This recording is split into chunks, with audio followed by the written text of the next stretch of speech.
नमस्कार, खिचे.com मा हार्दिक स्वागत छ। योग्य उम्मेदवार कसरी पहिचान गर्ने त? यसै विषयमा रहेर हामी यो भिडियोमा छलफल गर्नेछौँ। हामी व्यक्ति हेरेर भोट गर्नुपर्छ भन्ने मान्यता राख्छौँ।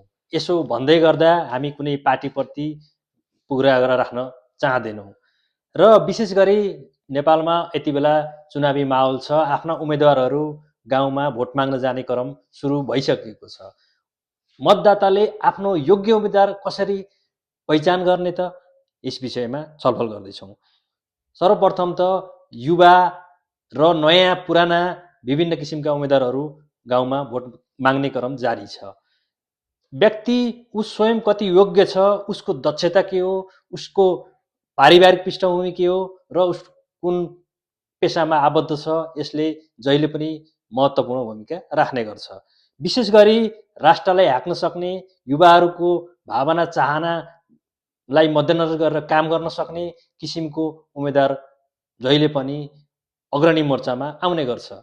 यसपालिको चुनावमा पनि विशेष गरिकन जुन किसिमको परिवर्तन भयो, त्यसपछि विभिन्न किसिमका पार्टीका दलहरूले आफ्ना योग्य उम्मेदवार दाबी गर्दै मैदानमा उतारिरहेका छन्। तर मतदाताले कसरी यो उम्मेदवार हाम्रो लागि, हाम्रो पक्षमा, हाम्रो समाजको लागि, हाम्रो जिल्लाको लागि र हाम्रो देशको लागि काम गर्छ भन्ने विभिन्न मतदाताहरूमा अहिले पनि अन्नोल छ। विशेष गरी के हुन्छ भन्दा यसमा उम्मेदवार राम्रो पर्यो भने उम्मेदवारले आफ्नो गाउँ, क्षेत्र, समाज र जिल्लाका विकासका योजनाहरू केन्द्रमा पुर्याउन सक्छ र केन्द्रमा जुन किसिमको राजनीतिक खिचातानी छ त्यसमा आफ्ना मतहरू राखेर राष्ट्र निर्माणमा ऊ अगाडि बढ्न सक्छ। त्यसै गरी उसका बाचा के हुन्, ऊ कुन पार्टीमा आबद्ध छ, उसका भावी योजनाहरू के हुन्, जसले तपाईहरू मतदातालाई कसरी प्रभाव पार्न सक्छ र उसको संस्कार कस्तो छ। ऊ चुनावी मैदानमा गाउँमा, ठाउँमा, आफ्नो जिल्लामा आउँदै गर्दा उसले आफ्ना विचार बोकेर आएको छ, आफ्ना योजनाहरू बोकेर आएको छ कि आफ्नो प्रतिद्वन्दी विपक्षीका कुरा काटेर आफ्नो समय बिताएको छ। यो मेरो महत्त्वपूर्ण विषय हो मतदाताले आफ्नो उम्मेदवार चुन्ने।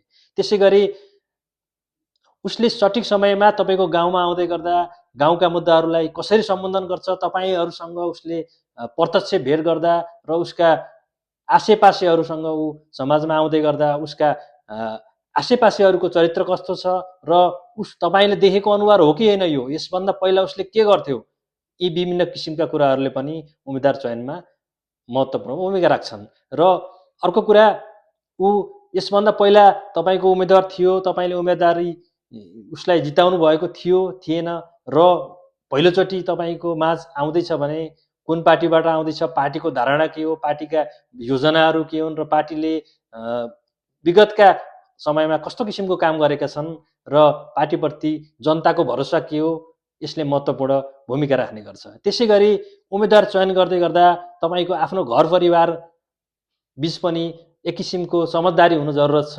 किनभने तपाईँहरूले मूल्याङ्कन गर्न नसकेका नेताहरू अथवा उम्मेदवारहरू तपाईँको छोरा नातिहरू जो पढे लेखेका छन् उनीहरूले मूल्याङ्कन गरेर सही पहिचान गरेका पो छन् कि एक आपसमा तपाईँको पारिवारिक छलफल गरेर उम्मेदवारी चयन गर्नु महत्त्वपूर्ण छ। किन भन्दा पहिला जस्तो अहिले देशको अवस्था छैन। देश विभिन्न किसिमका भ्रष्टाचारका काण्डहरूमा डुबेर विभिन्न किसिमका राजनीतिक परिवर्तनबाट अगाडि आएर यो चुनावी अवस्थामा आइपुगेको छ। त्यसै गरी यसमा तपाईहरूले योग्य उम्मेदवार छानेर पठाउनु भयो भने तपाईहरूको सँगै तपाईहरूका छोरा नातिको भविष्यको सुनिश्चितताको निम्ति महत्त्वपूर्ण भूमिका जहिले पनि राख्ने गरेको छ।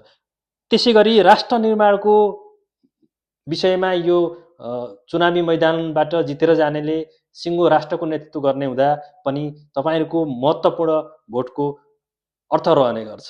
तपाईहरूले उम्मेदवारी जसलाई चुनेर पठाउनुहुन्छ उसले तपाईको पक्षमा काम गर्छ कि गर्दैन, देशको पक्षमा, राष्ट्रको पक्षमा र अहिलेको समयको परिवर्तनको पक्षमा काम गर्छ कि गर्दैन भन्ने कुरा महत्त्वपूर्ण राख्छ। यी विभिन्न विषयहरूमा तपाईहरूले बुझ्नुभयो र तपाईले बुझ्नु भएन भने तपाईको परिवारका सदस्यहरूबिच छलफल गरेर एउटा निचोडमा पुग्नुभयो भने राष्ट्रले खोजेको उम्मेदवार तपाईले जिताएर पठाउनेछ, जसले गएर राष्ट्र निर्माणमा महत्त्वपूर्ण भूमिका निर्वाह गर्नेछ र अहिलेको जुन अन्यल छ यो अन्यलको अन्त्य र युवाहरूको सोच जागर जुन किसिमको इच्छा छ त्यसलाई सम्बोधन गर्न सक्नेछ भन्ने हाम्रो विश्लेषण छ। यो भिडियो हेरेर विभिन्न किसिमका सुझाव प्रतिक्रियाहरू दिनुहुनेछ भन्ने अपेक्षा राख्दछौँ। धन्यवाद।